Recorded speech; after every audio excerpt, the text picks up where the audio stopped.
Nungshiraba ichinaw mayambu Amazing Bible Prophecy Ministry Manipurina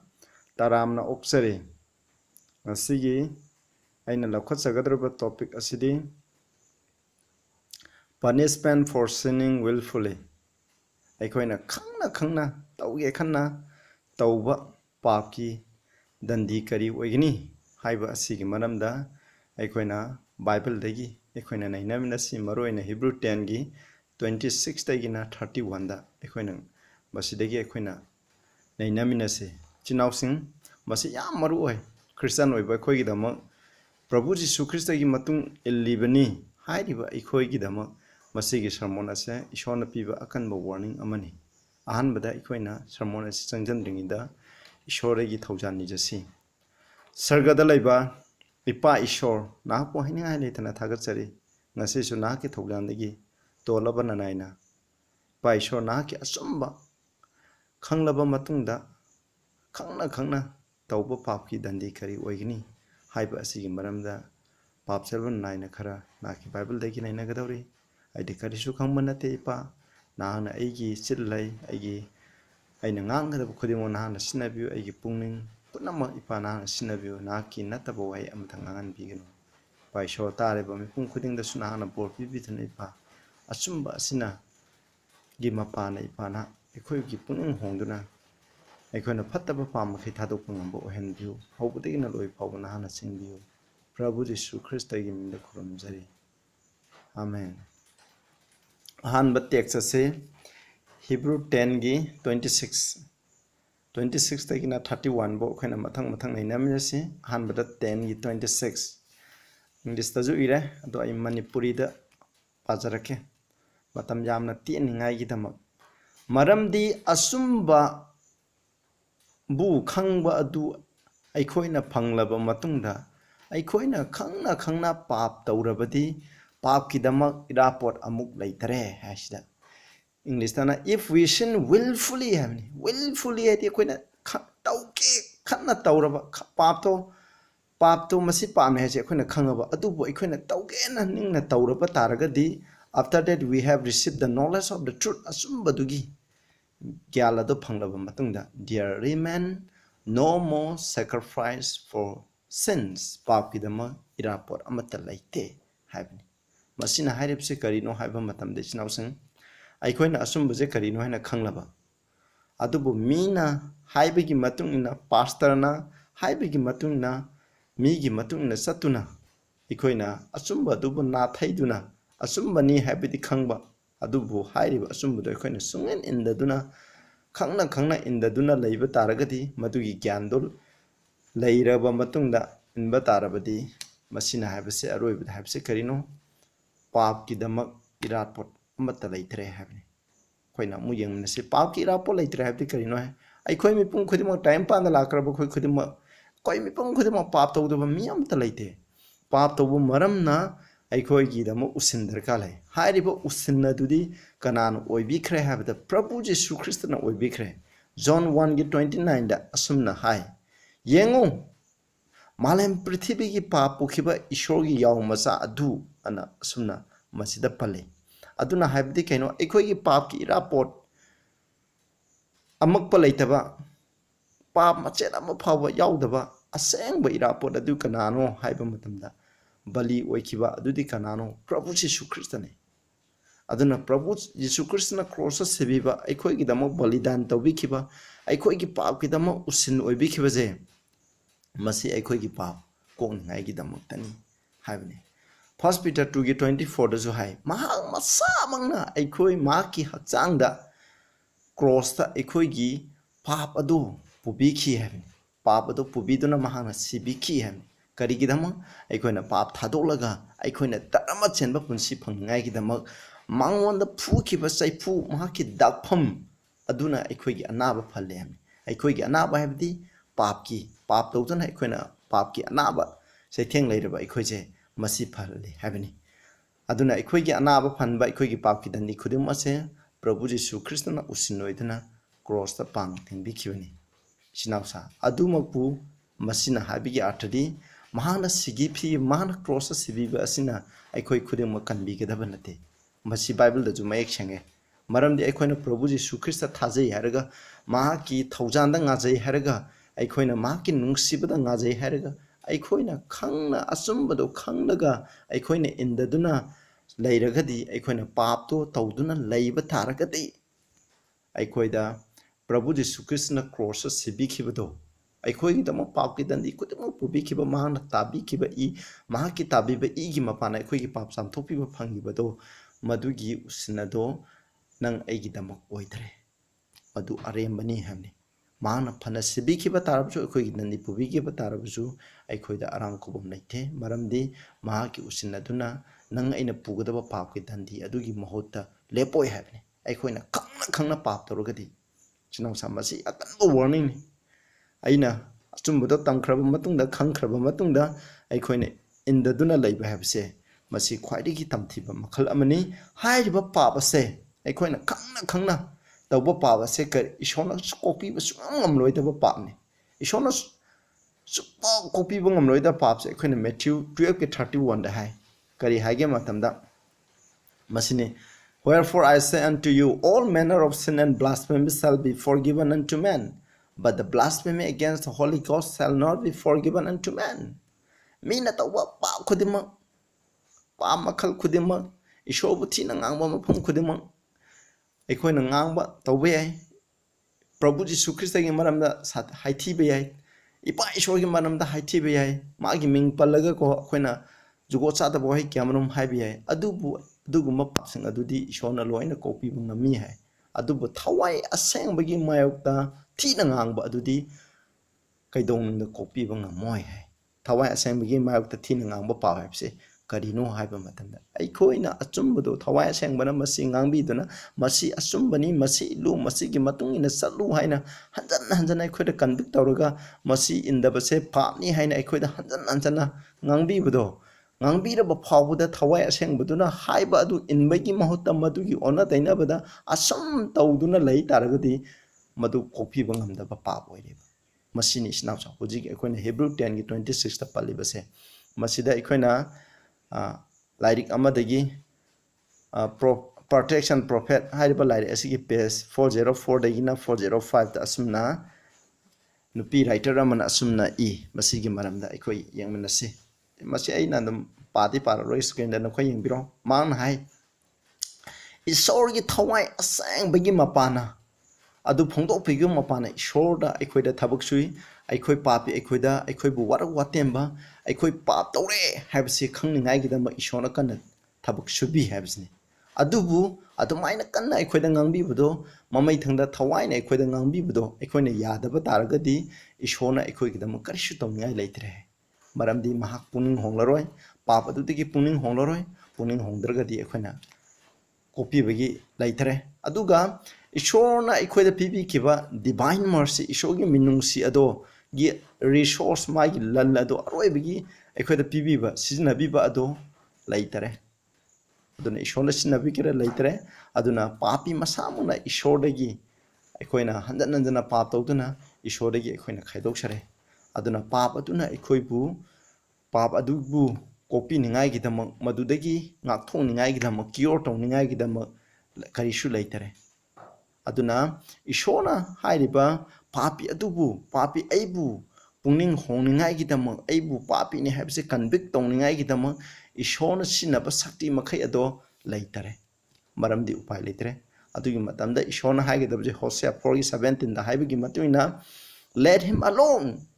papi mahak to mathanta laisarachnu mana apamada tawjarasnu haina ishona thadok pirani thawaina sungang biraroi sagadu singna sungang biraroi aduna ishona kai sungang biraroi ekoi kanai gi makhuta tare satan gi makhuta tare then maduga hai hojiki Bible ki Hebrew 10 gi 26 so hai there remain no more sacrifice for sin hai pap ki dama ira polaitre but a certain fearful looking for judgment and fiery indignation hai aduna ekoina masi tawbigi dandi do phangdini hai masi gi text ekoina makha du parakani snausing aduna sida hairibdi ekoina khangna pap tawduna leiba taragadi ishona Prabhu Jisu Krishna sibi khiba asina ekoibu kanbiba ngamoi maha cross sibi khiba adu aremba tare haina asumna hai adubu ekoina khangdana tawba pap ki damak tadi ishona minusi ado pigani aikoina khangdana ta pap taw khardi khoi pap leite x 17 gi 30 da hai aikoina khangdaba matam dadi ishona ko mitto shanbi hai adubu hawjikti mipum khudima puning hongngai hairi aduna aikoina khangaba matung dadi aikoina puning hongba thai puning hongdragadi aikoina upai leite James 4 gi 17 da jo hai achumba karino hana khangba aduga tawdaba haibase mongonda pap lai aikoina achumba je khanglaga aikoina indaba taragadi pap lai adubu khangdana tawba ishona pap laite aikoina madugi dandi shu karisu laite adoi tadi aikoina kari dandi phangadra ishorgi achumba khanglaba matungda hanjan sum thawai na ngangbi badugi maikta hanjan pap tawba taragadi ishona aikoida kari dandi phangadra haibase aikoina mu jangchi Hebrew 10 gi 26 ai Manipur da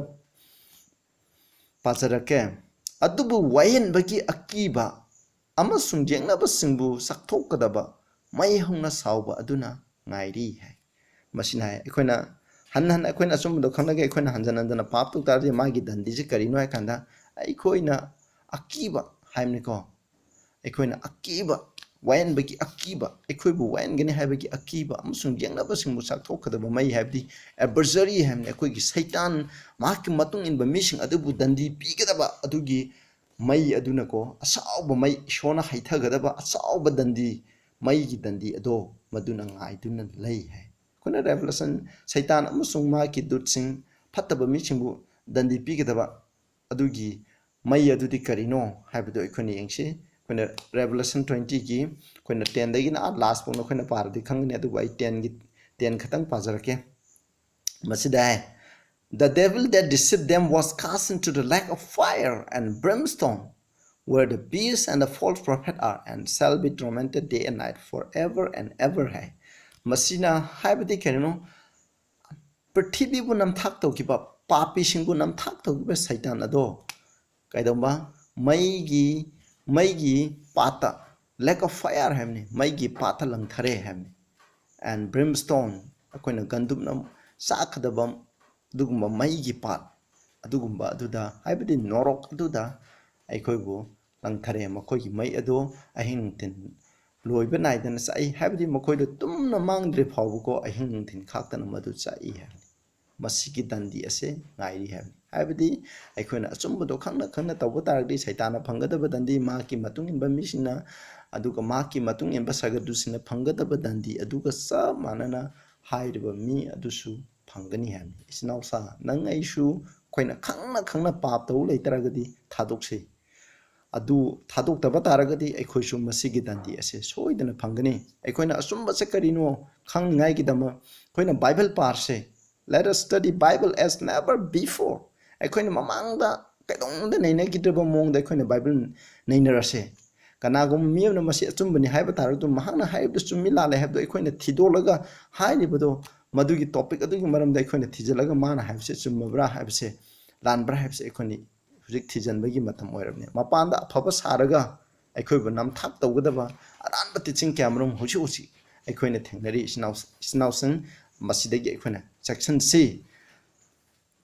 aduga aikoina mo Hebrew 10 gi 20 item aikoina parase 20 item kari habrase masigi dandi je kari phangane habse ishona sangdam nana yengle mausigi wen ja thungbu thausa daba mahak adu mi ani natraga ahongi sakhidagi chanbiba phangdana sikhi hai thaina mangida ishona mausigi matungna Moses ki matungna yathang camrum piri hairiba yathang chingado mokoina indaba taragadi kaidawai hamatan mokoigi civil laws lay adi haksang phawgi niyom indaba lay hairiba niyom sing ado indaba tarabadi karidagwe haba matamda hairiba mi amana indaba taradi mi ani na masi mijina madu tawbani haibagi sakhido mi ani ahumna uhoba taragadi madu uba tarida hairiba nupa natraga nupi ado nungna thaduna koina mayamna hatlaiba minungsi yawdana minungsi karemta uttana makhoi ado hatli hamni madugi dandi ado ui aduna mausigi lo ase asuki matik sathibagumno ui habni adubu sidadi ishorgi asumbudo khangna tawba mising adudi madudagi hena sathina dandi phangani haina verse 29 da amu khani yengse sida ai pajarake ishorgi masani pabu khongna netpa mahakpu sengdokpi kiba warem nabagi ibu amangbani haina sengthanaba amasung thaujan pibiba thawaibu ikaiba piba mi adu hena sathiba chairak phangba matik chabani haiba nakoina khandra hai masina haibadi Moses ki wail jathang thugaibagi damang mi ama koina minungsi yaudana saki ani ohum na pirba taradi madu minungsi yaudana mayam changduna hatui toiba taragadi hojik ekoina ishorgi achumbado khanglaga ishorgi masanupa adubu khongne naba aduga prabhu jisuna aikhoigi dama warem nabagi dama cross tabi kiba adubu masi amangbani masi fattabani masi amangbu posani kanadaba poni haina khalliba adumaina thausadriba mi ado amusung ishorgi thawai asengbagi bor thaujan thawai asengmana pibiba grace masibu thausadriba mi ado madudagi hena tamthiba dandi ado phangani haina piri ishona aikhoigi dama warem nakiba habje aikhoine yengba matamda John 1 gi 7 da asumna hai Prabhu Jisu Krista gi na aikhoigi pap khudingma asidagi chamthokpi Ephesians 1 gi 7 da mahaki gi mapana aikhoigi pap kopi duna aikhoibu kanbiba phangi hai aikhoigi pap kopiba haibse kanagi mapana no Prabhu Jisuna tabi kiba adugi mapana aikhoina arangkubam phangbani aikhoigi pap chamthokpibje masi warem na bek ni Genesis 3:15 da haikibado ishona wasak pikiba adugi matung ina aikhoina masigi ni aduna asigi mapana aikhoigi pap kopibani aikhoina Hebrew 9 gi 21 la 22 da asumna without shedding of blood there is no remission taba yaudana di pap kopiba leite maramdi abisida aikhoigi thawai yawi aikhoi khudam pugadaba pap ki dandi ado Prabhu Jisu Krista gi na pubi kharabani habni adubu haidaba asibu thausadaba masi kanadabani aikhoigi pap kopiba aikhoigi pap tagi samthokpiba adugumba waremnaba ase masibu thausadaba aduga Prabhu Jisu Krista bu khongna netpa habase masi gumba do adugumba mi do hena dandi phangani habni aikhoina Prabhu Jisu Krista bu khongna netpa habse aikhoina karino haiba matamdadi aikhoina yenggadabse achumba khongnet naba habse Prabhu Jisu Krista bu khongnet naba ga chamane Prabhu Jisu Krista bu hatpa ga chamane aikhoina thaina gi mamangi gi matamda kanaguma mi amna hek pap toba Israel singi matamda mokhoina lamangda leiringi matamda adugi matung akhoina Prabhu Jisu Krista na laktingi mamangda Israel misina aina pap ama toba tarabdi magi pap kopi ningai gi dama mi aduna aikhoina yaw ama pore yaw natra hoi mi dugi matung ila adubu aina yaw ana samna hairage yaw ama sa ama porakane hairiba adu mahangna hatkene ma makokta makuna thamaga hatkane masidigi akhona kari para tambagi habdi pap tauba khudingi sa hale heba yaw hale sa ama haleba adoi tardi akhona hojikchu akhona pap tauba khudingi Prabhu Jisu Krista bu cross ta pangthingduna hatpani aichu koi kawbigumne kawgumse Kanao mission hai Jews na Prabhu Jisu Krista bu cross ta pangthingduna hatkhe masi Jews nate Jews na mak hatpa nate masi aikhoina tawkhiba pap adugi dam hatne aikhoina pap toram daba ip adamna pap toram darba Prabhu Jisu Krista na laga aikhoigi dam cross ta pangthingduna sibiroi snausa aikhoina kawgumsi aikhoina huji khangna pap tawba habse Prabhu Jisu Krista bu khangna hatpane ba aikhoina matam khuding da kawgumsi aduna masigi dandidi asuki mati tamthibu aini aduna Prabhu Jisu Krista bu hatpa missing aduna mana hatpa gi dandi ado aikhoida pusuna aikhoigi saron suron do pusuna hai madugi dandi ene 70 AD da Jerusalem tumna mangkhibni isnausa minungsi yaudana hatkibni kona romgi Titus ki adugumba maki makhada pulap tumna mangkhibni isnausa madugumba dandi ado aikhoisu ngasi aikhoina khangna sumbaje khangna tawdana leiba taragadi aikhoina dandi phangani sinausa kudam moina hairabda aikhoina asumba aikhoina haibda sabat ki asumba haibse Bible ki matungna numit tareni suba 7 days sabat ase aikhoina ngakane haina Bible de adubu prithibida leiba misingna Protestant church khudingmangna aduga Roman Catholic church na leiba khudingmana parsa singna lana tapidana nomaijing mirase Prabhu Jisu Krista hingkat bagi damong masida aikhoina pothagadamni masi oina saban ngakadabni haina tawle masi Bible da yaude aduna ikshogyu aikhoina ꯑꯁꯤꯒꯨꯝꯕ ꯅꯣꯡꯃꯥꯏꯖꯤꯡ ꯅꯨꯃꯤꯠꯁꯦ ꯑꯩꯈꯣꯏꯅ ꯁꯦꯡꯅ ꯉꯥꯛꯇꯨꯅ ꯂꯩꯔꯒ ꯏꯁꯣꯔꯒꯤ ꯇꯔꯦꯠꯅꯤ ꯁꯨꯕꯁꯦ ꯈꯣꯡꯒꯥꯎꯗꯨꯅ ꯂꯩꯔꯕ ꯑꯩꯈꯣꯏꯀꯣ ꯃꯁꯤ ꯆꯞ ꯃꯥꯟꯅꯩ ꯃꯁꯤ ꯄ꯭ꯔꯚꯨ ꯖꯤꯁꯨ ꯈ꯭ꯔꯤꯁꯇꯒ ꯍꯥꯠꯄ ꯑꯆꯨꯝꯕꯗꯣ ꯈꯣꯡꯅꯦꯟꯅꯕꯒ ꯆꯞ ꯃꯥꯟꯅꯩ ꯑꯗꯨ ꯑꯣꯏꯇꯥꯔꯗꯤ ꯑꯩꯈꯣꯏꯅ ꯑꯆꯨꯝꯕꯁꯦ ꯈꯪꯕ ꯇꯥꯔꯒꯗꯤ ꯑꯩꯈꯣꯏꯅ ꯃꯁꯤ ꯇꯣꯛꯑꯁꯦ ꯃꯁꯤꯒꯤ ꯃꯔꯝꯗ ꯑꯆꯨꯝꯕꯗꯣ ꯈꯪꯒꯦ ꯍꯥꯏ ꯇꯥꯔꯗꯤ ꯏꯁꯥꯅ ꯕꯥꯏꯕꯜ ꯄꯥꯔꯣ ꯄꯥꯔꯒ ꯅꯩꯅꯕ ꯏꯁꯣꯔꯒꯤ ꯊꯋꯥꯏꯅ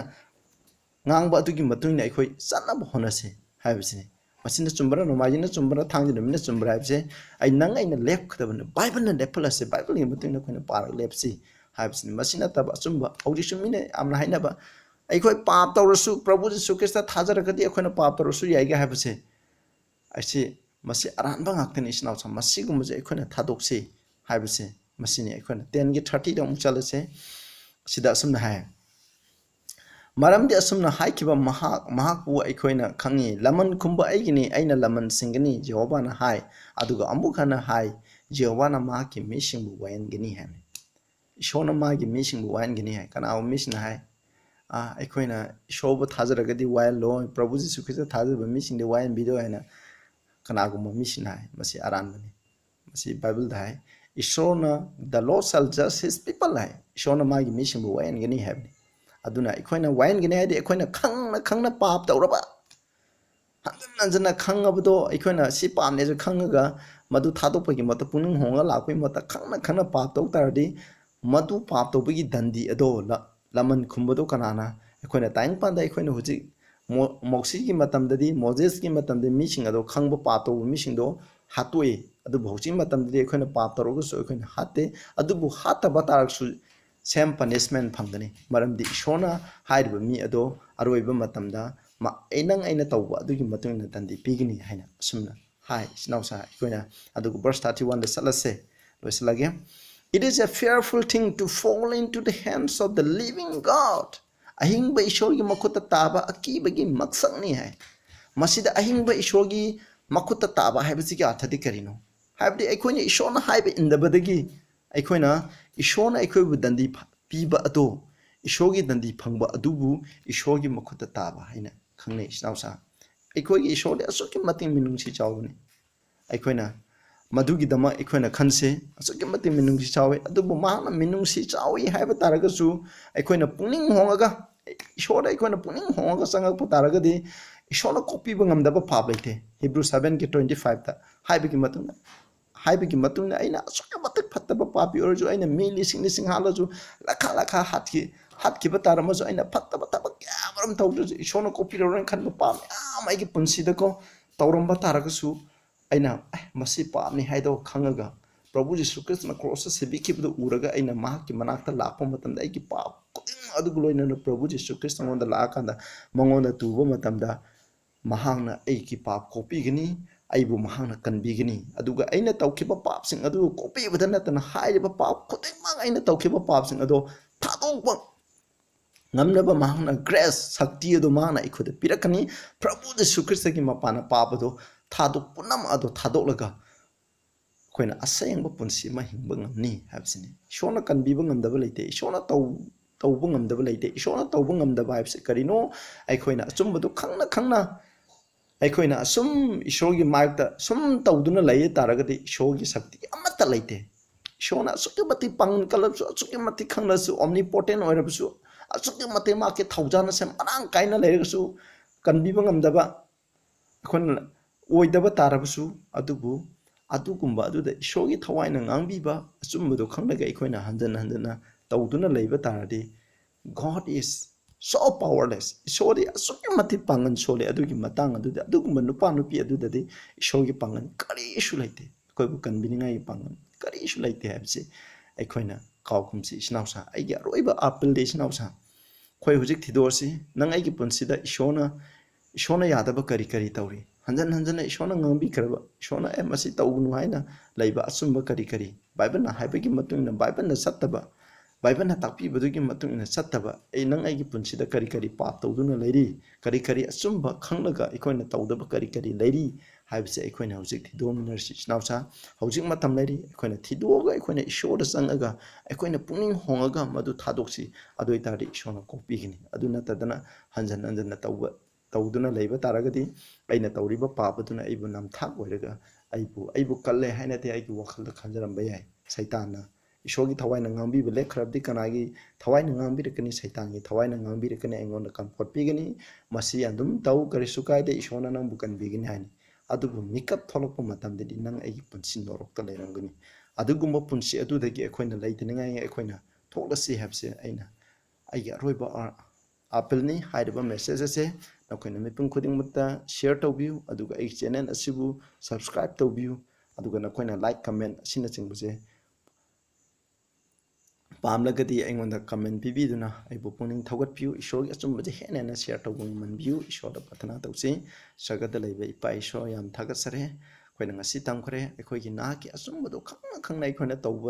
ꯇꯧꯗꯨꯅ ꯂꯩꯕ ꯇꯥꯔꯒꯗꯤ ꯄ꯭ꯔꯚꯨ ꯌꯤꯁꯨ ꯈ꯭ꯔꯤꯁꯇꯅ ꯀ꯭ꯔꯣꯁꯇ ꯇꯥꯕꯤꯈꯤꯕ ꯏꯒꯤ ꯃꯄꯥꯟꯅ ꯃꯍꯥꯛꯀꯤ ꯕꯂꯤꯗꯥꯟ ꯑꯗꯨꯅ ꯑꯩꯈꯣꯏꯒꯤꯗꯃꯛ ꯄꯥꯕꯁꯦ ꯀꯔꯤꯁꯨ ꯀꯣꯛꯄꯤꯕ ꯉꯝꯃꯣꯏ ꯑꯩꯈꯣꯏꯒꯤ ꯄꯨꯟꯁꯤꯕꯨ ꯀꯟꯕꯤꯕ ꯉꯝꯃꯣꯏ ꯍꯥꯏꯕꯁꯤ ꯇꯝꯈ꯭ꯔꯦ ꯁꯤꯅ ꯏꯄꯥ ꯏꯁꯣꯔ ꯑꯩꯈꯣꯏꯒꯤ ꯄꯨꯟꯁꯤꯗꯁꯨ ꯑꯗꯨꯒꯨꯝꯕ ꯑꯗꯣ ꯂꯩꯇꯅꯕ ꯅꯍꯥꯛꯀꯤ ꯊꯋꯥꯏꯅ ꯉꯥꯡꯕꯗꯨꯒꯤ ꯃꯇꯨꯡ ꯏꯟꯅ ꯆꯠꯆꯕ ꯉꯝꯕ ꯍꯥꯏꯕꯗꯨ ꯑꯣꯏꯍꯟꯕꯤꯌꯨ ꯄ꯭ꯔꯚꯨ ꯌꯤꯁꯨ ꯈ꯭ꯔꯤꯁꯇꯒꯤ ꯃꯤꯡꯗ ꯈꯨꯔꯨꯝꯖꯔꯤ ꯑꯥꯃꯦꯟ